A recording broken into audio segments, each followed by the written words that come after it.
नमस्कार फ्रेंड, आपका अपना यूट्यूब चैनल रेड के जेड में आपको बहुत बहुत स्वागत है। फ्रेंड, आज की इस वीडियो में हम लोग एमसीबी और आरसीबी के बीच क्या डिफरेंसेस होती हैं, उसकी क्या प्रॉपर्टीज़ होती है, उसके बारे में स्टडी करेंगे, उसके बारे में जानेंगे।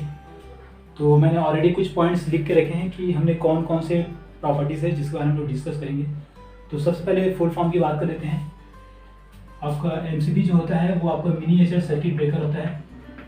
Miniature circuit breaker. वही जो आरसीबी है उसको रेसिडुअल करंट सर्किट ब्रेकर कहते हैं। Residual current circuit. ये जो प्रोडक्ट है वो आपका एमसीबी है, जो कि सीमेंस कंपनी का है। और ये जो प्रोडक्ट है वो आपका आरसीबी है, जो कि एल&टी कंपनी का है। नेक्स्ट देखते हैं आपका इसका रेटिंग। सेकेंड में इसका डिस्क्रिप्शन की बात करते हैं। जब आप ये प्रोडक्ट लेने के लिए जाएंगे, जैसे आपको एमसीबी लेना है तो आप क्या बोलेंगे, ठीक है। तो आपको क्या क्या बताना पड़ेगा। एक तो इसका करंट रेटिंग बताना पड़ेगा, करंट रेटिंग, ठीक है। दूसरा आपको ब्रेकिंग कैपेसिटी बताना पड़ेगा,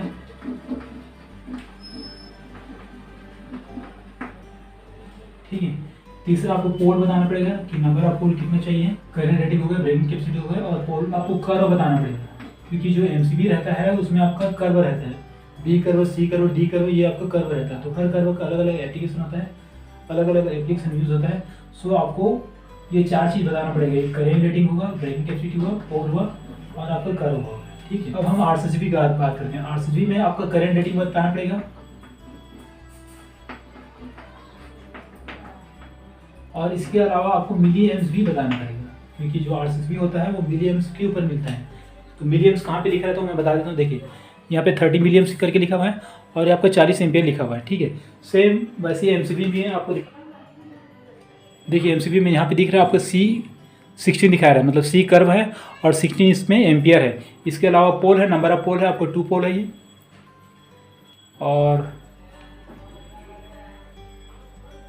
चलिए, यहाँ पे अच्छे से दिख नहीं रहा है, अदरवाइज मैं आपको यहाँ पे दिखा देता कि क्या लिखा रहता है यहाँ पे।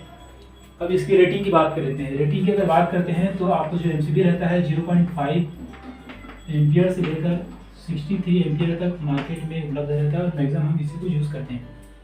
लेकिन हम आरसीबी की बात करते हैं तो ये आपको 6 एम्पियर से लेकर आपको 100 एम्पियर तक मिलता है। साथ ही साथ इसमें एक पहलू होता है ब्रेकिंग कैपेसिटी। तो 5 किलो एम्स में मिलता है, इसके अलावा 10 किलो एम्स में मिलता है, ठीक है। बट आरसीबी जो रहता है आपका 30 मिली एम्स, 100 मिली एम्स और 300 मिली एम्स में मिलता है। तो इन तीनों का अलग अलग एप्लीकेशन है।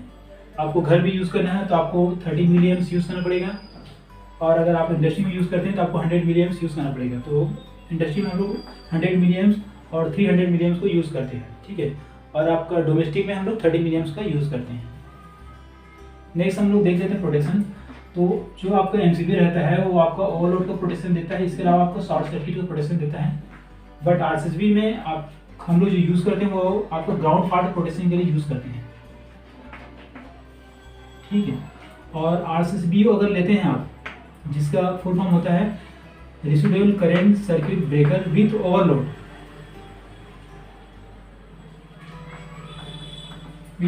तो इस कंडीशन में आपको ग्राउंड फॉल्ट तो देगा, साथ में ओवरलोड को भी प्रोटेक्शन देगा। अगेन मैं फिर से रिपीट करता हूँ, अगर आपने आरसीबी लिया है उस कंडीशन में आपको ओवरलोड का प्रोटेक्शन मिलेगा।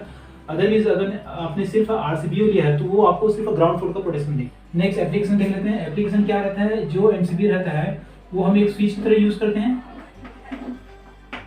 ठीक है। मैक्सिमम जो यूज रहता है आपको ये सोच के रखते हैं कि आपको ओवर करंट में ट्रिप हो जाए, और साथ में हमारा जो सर्किट है उसको बंद कर दें। बट आरसीबी को हम लोग स्विच के रूप में यूज नहीं करते, इसका उपयोग हम लोग जो है सिर्फ ग्राउंड फॉल्ट, ये जो रेसिडुअल करंट होता है उससे प्रोटेक्शन के लिए हम लोग लगाते हैं।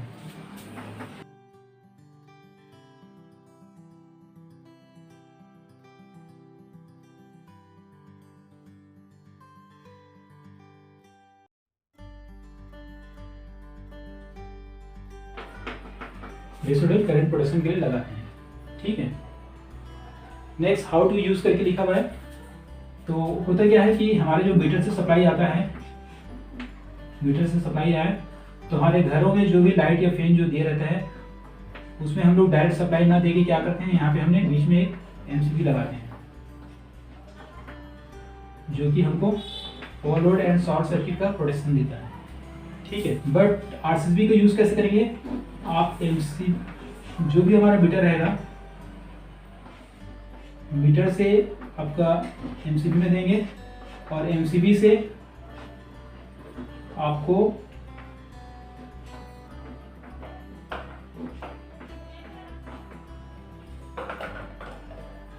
आरसीबी को देना पड़ेगा और आरसीबी से किस में चला जाएगा, ये लोड में चला जाएगा। ठीक है, तो एमसीबी को हम लोग कॉमन लोड सभी लोड के लिए यूज कर देते हैं, बट आरसीबी में क्या होता है कि हर एक लोड के लिए आपको अलग अलग आरसीबी देना पड़ेगा। सपोज आप चाहते हैं कि आपको एसी का प्रोटेक्शन चाहते हैं तो एसी में अलग से लगाना पड़ेगा। आप चाहते हैं कि आपको कूलर का में अलग से प्रोटेक्शन मिले तो उसमें अलग लगाना पड़ेगा। वॉशिंग मशीन में चाहते हैं कि उसमें अगर ग्राउंड फॉल्ट हो तो हमको उससे प्रोटेक्शन मिले तो उसमें अलग लगाना पड़ेगा। तो इसमें आपको सेपरेट लगाना पड़ता है, जबकि एमसीबी के कंडीशन में ऐसा नहीं करते हैं। ठीक है, तो ये वो डिफरेंसेस होती है और ये उसकी प्रॉपर्टीज़ होती है। तो दोस्तों अगर ये वीडियो अच्छा लगा तो प्लीज़ इस वीडियो को लाइक जरूर कीजिए, साथ ही साथ मेरे चैनल इलेक्ट्रिकल गाइड को सब्सक्राइब कर बेल आइकन को जरूर प्रेस कर दीजिए। और इससे रिलेटेड आपके अगर कुछ क्वेश्चन हैं या कुछ क्वेरीज है तो प्लीज़ नीचे कमेंट बॉक्स में कमेंट कीजिए ताकि मैं उस पर अलग से वीडियो बना सकूँ। इस वीडियो को देखने के लिए आप लोगों को बहुत बहुत धन्यवाद। Thanks for watching this video.